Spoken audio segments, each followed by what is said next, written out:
Welcome back to another episode of CCW Insider. Today I am talking with CCW wrestler Jack Talos, and I cannot wait to talk to him about the Washington Generals, his life on the other side of WWE, and I guess just in general, what it's like to be a giant. Welcome to the show. Hey man, thanks for having me, Ryan. Pleasure to be here. You have to be most people when they talk to you, you have to be the tallest person that they've ever met. For most people, yeah. For the everyday person, like they might have seen some taller people on TV, but to actually meet like a giant person, yeah. For the most part, I am. Yeah, I would admit. So tell people how tall you are.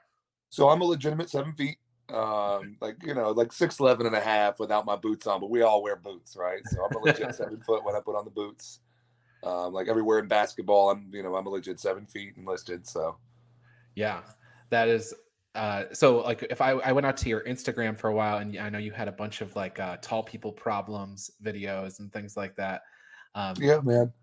Well, I, not ceiling fans, door jams, and my arch nemesis in life, man. Low hanging exit signs. yeah, the world's Yeah. not built for people your height, I guess.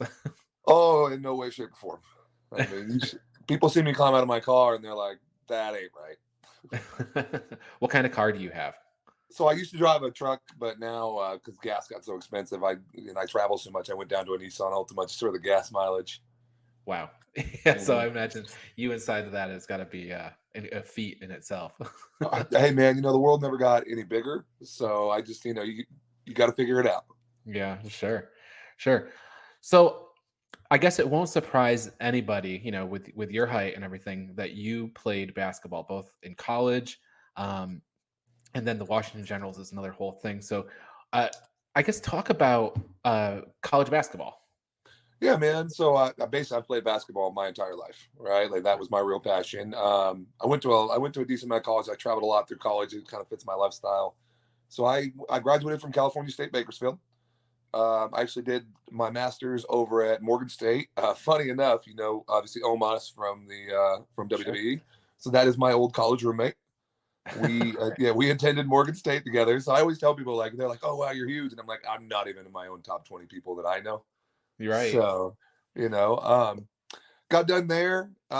Played semi-pro for a year. Won a national championship in the UBA in the semi-pro. I then went on to play professionally. I played in Mexico. In Canada. I was getting ready to go play a season. It was between Mexico and Australia, and I was at an agent camp. And one of the agents came to me and was like, "Hey, I'm a scout for the Harlem Globetrotters. We'd like to consider you to come play for our Generals. Because the Harlem Globetrotters own the Washington Generals." Sure. And went to the tryout, and I wasn't going to do it. I wanted to keep playing professionally, but a buddy of mine kind of came to me and said he was like, um, he basically told me, "Hey man, this is an opportunity that most people will never get in their lives. You should really take it more seriously Yeah. and consider doing this." So I went out, did that, and then that actually led directly into the WWE thing. Oh wow. Okay. hmm So that's a whole different thing, though, right? Sure. Yeah, So I mean, like you said, that most people probably don't get to do most of the stuff that you're talking about. College basketball and rooming with Omos. That's the whole thing. But like the Washington Generals, that to me, that's like it's it's like completely different, right? So I guess talk about those experiences. I mean, you traveled quite a lot with them, I would imagine. 250 days a year. I mean, we Wow. were on the road, so. Um, So it obviously that was my first foray into sports entertainment, right? That's really what helped me rebuild a passion for wrestling and really get to that point. Um, like I said, we were on the road 250 days a year. I visited 4 or 5 countries in my time with them. I went and got to play on New Year's Eve in Vancouver, Canada, and it was a lot of fun. But what I really enjoyed about it was the entertainment side of it. I got to have a mic on because I was the lead villain. So realistically, I had a mic on 3/4 of the game. Wow. I was talking, interacting with the crowd, and really that's kind of what led into wrestling because I was getting ready to start looking into getting into wrestling. I was looking at wrestling school. I was getting building a resume for the WWE, and when that happened, I actually had a game in front of AJ Styles because Oh, one of our old PAs was a manager with the WWE, And that actually, AJ is the one who got me my WWE tryout from that game, because he came up to, he got my GA after the game. I was in the shower. He comes running up to me and he's like, hey man, you got to come out here. AJ Styles wants to meet you. And I'm like, get out of here, man. I got soap in my eyes. Like, I'm not here for a joke. And he's like, no, man, I'm dead serious. AJ Styles is out here. He wants to meet you. I'm like, okay, cool. I'm coming. I go out there. There he is. He's standing there with our PA. And I'm sitting there and he's like, hey man, so I hear you're wanting to get into wrestling. And, you know, I saw you out there. You're really one hell of an athlete, but you're really good on that mic too. I'm, you know, what would you say to, you know, maybe getting a tryout for the WWE? Well, obviously I was like, I'd love to, right? I mean, like I was literally about to get into this. Yeah. And I had the tryout that next April. I had my singles tryout. They kind of just threw me in there for a week and, you know, let me go through it all. And then they brought me back 3 months later for a group tryout with a bunch of like high level, like all American collegiate wrestlers. And then me, a basketball player. There were like 7 of them. And yeah, man, they were awesome. And they ended up like picking me up, and I started in the, you know, January 2020. So, and then we all know what happened, you know, March 2020, everything kind of shut down there. Yeah. Were you aware that AJ Styles was there watching? I was, but I didn't think he was actually going to come back. Cause like I said, I knew he was friends with our PA. My PA told me like, hey man, AJ's going to be here. I was like, that's really cool. I wanted to meet him since he was there, but I didn't think he was going to be like, hey, you want to try out? Right. So that was definitely like, you know, the shock of the evening. Sure. And then, yeah, man, I remember I went in for the first tryout. And like I said, there's Jordan or Omos, my mistake. And he's in there training. And I'm like, what are you doing here? He's like, man, I work here. I was like, okay. So, had you kept in contact with him and you like knew he was there, or like that was because we were like, I was on the road so much. And then like, I knew he had a tryout. Okay. But I didn't know he had gotten hired and everything. Like I said, they were still trying to keep him really under wraps at that time. Sure. Like he hadn't even done his first coconut show. Like, so the first like local show down there in Florida for him. And, yeah, no, it was definitely a surprise for me when I walked in. Like I knew, like I said, knew he had the tryout, did not expect to see him there. Right. So, so I guess listening to your story, then you walked into NXT for your tryout. I'm guessing based on the way you told the story, you didn't have any other wrestling training at all up to that point. I was completely green. I was literally I was still under contract with the Harlem Globetrotters, like, you know, traveling that many days out of the year. Like I didn't end my contract. They offered me the contract in the summer of 2019. I didn't end my contract with the Harlem Globetrotters until the November of 2019. Oh, okay. So I was still working for them basically up to the point. How did you feel about going into the tryout with that? You know, you had the athletic experience versus, you know, X number of like indie guys that might have been there. Was there like, did you feel like you were advantage or disadvantage there? I felt like it was kind of a little bit of both, right? Okay. Like obviously I walked in knowing that I'm a 7-foot man. I was about 300 pounds at the time. And I was running every day. I was every bit of a pro athlete. And that being this big, being this kind of athlete, you know, like there's few people my size, but there's even fewer people that are the athlete that I am at my size. Right. And so I definitely felt like I had that advantage. And the second advantage I felt like I had was I wasn't at a loss for being on the mic, right? Sure. Like if you handed me a microphone, like I do this in front of thousands of people every day. Right. I'm not scared of that one bit. The wrestling side definitely kind of like worried me a little bit, but one of the coaches, specifically Robbie Brookside, shout out Robbie Brookside, he kind of broke it down to me like this. He was like, listen, sometimes it's good that you come in with very little experience and as an athlete, because now I can teach you and you won't develop any bad habits. Right. Like, you know, you don't develop any, like if we see something wrong, you got a staff full of the Hall of Famers here telling you like, hey, do it this way. And that really helped me get a lot of confidence in it. So, I mean, obviously they saw something in me, and as I walked in, I definitely I felt good about it, like in the sense of like I can do this. Sure. You mentioned Robbie Brookside. I was going to actually have it. This is one of the questions I wanted to ask you is, who were some of your mentors while you were there? So definitely, I would say the biggest influence off bat for me was Robbie Brookside. He was my first coach. He was my mother actually passed away right when I joined WWE, and he was really there for me through that. Also, a big fan of Scotty the Hottie, Scott Yeah. Garland. Definitely learned a lot from him. Another guy I'll definitely say that taught me a lot about, crowd interaction for his time was Terry Taylor. He's a Sure. little rough around the edges, but that guy's a wellspring of knowledge. That's a good group. Really covers the generations there of wrestling, you know. Yes, sir. Um, so you're on the so okay. So let's set that part aside. And you were talking about before that you were thinking about getting into wrestling. So was wrestling always something that you were interested in growing up, or was it a Oh, good? absolutely. I mean, obviously later on in life, basketball kind of took over, Sure. and that's kind of where like I focused in my life. But when I was younger, oh, absolutely. I mean, like when the Undertaker came out of the casket and grabbed Triple H, like that, like I forget what it was exactly when he like all that, like Survivor Series. That was obviously my favorite wrestler, and who I wanted to wrestle like when I started thinking about being a wrestler was Undertaker. But like I said, when I hit about 14, and obviously I was 6'5", something like that, I had colleges coming to me and being like, "Hey, man, like we want to recruit you for basketball." Obviously, that kind of became the focus in my life. Right. And as I got older, and I got with the PA again, Alex Bright, my buddy, I got more and more into wrestling because we had a couple people on the team, like me and his stage name was Flip, and him and a couple other guys were really into wrestling, and we'd incorporate some wrestling into our games sometimes, like just as mock stuff, right? Like they'd come out with a lucha mask or something, or with a belt, and we just, we do little, little gags for the crowd, and throw little stuff in like that, and it just kind of blossomed from there. I mean, realistically, so it Yes. kind of reignited my passion for it, I guess, as you could say. Yeah, I would imagine. So what did your family think when you told them you were going into wrestling? Man, to be honest with you, so I lost my father in 2018 to cancer. I lost my mother 2020 shortly to cancer, and unfortunately, she wasn't very cognizant leading up to me getting it. Uh, so between that, my grandmother was dismayed.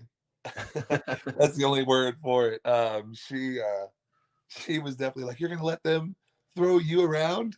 I was like, first of all, Grandma, I'm gonna be doing most of the throwing around." Right. Okay, like, but in the secondly, yes, absolutely. She's like, "I don't know, man." So she definitely was a little worried, but she's as we got more into it, and she got to come to see some stuff and do some stuff, she was more and more into it, and she was by the end of it, she was really happy, and she was happy because I was happy, right? I mean, my grandfather always been a wrestling fan. I mean, he lived in South Florida for 40 years. A lot of good indie wrestling down there. Yeah. So he'd been going to shows since in his early 20s.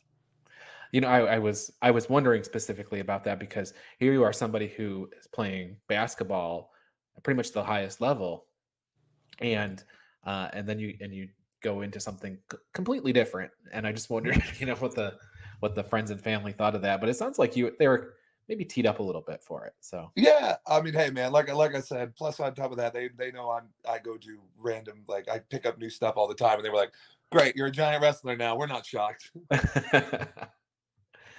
so so we're on the backside of the NXT stuff, and you're not out that long before you actually show up on Impact as well at the I believe you were at the Fort Lauderdale tapings, Yes, sir. Yeah, I had a match with VSK. and you beat him. I did.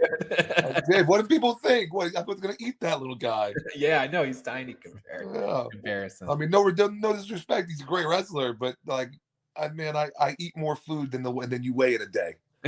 Come on. So So how did the Impact opportunity come about? So, funny enough, that AJ had something to do with that. Funny, it's so simple enough.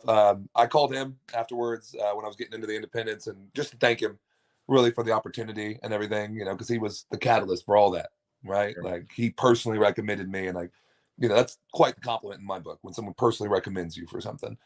Mhm. And he used to wrestle in Impact, obviously, and he had a relationship with D'Lo, who was the head of talent at the time, and he got us in contact, and they had a local show in Fort Lauderdale, and I said, "Hey, I would." He called me up and said, "Hey, are you still down here?" And I said, "Yeah." And he said, "Hey, we want you for the tapings. Come on down." And kind of went from there.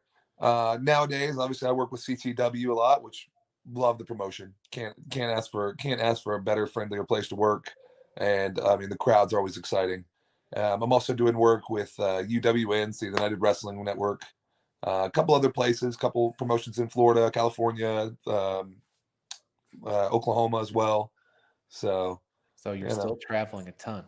I got a 2022 Ultima, man. It's got 50,000 miles on it. Wow. I know. It's on its like 10th oil change. I feel so bad for my car. Well, it's funny.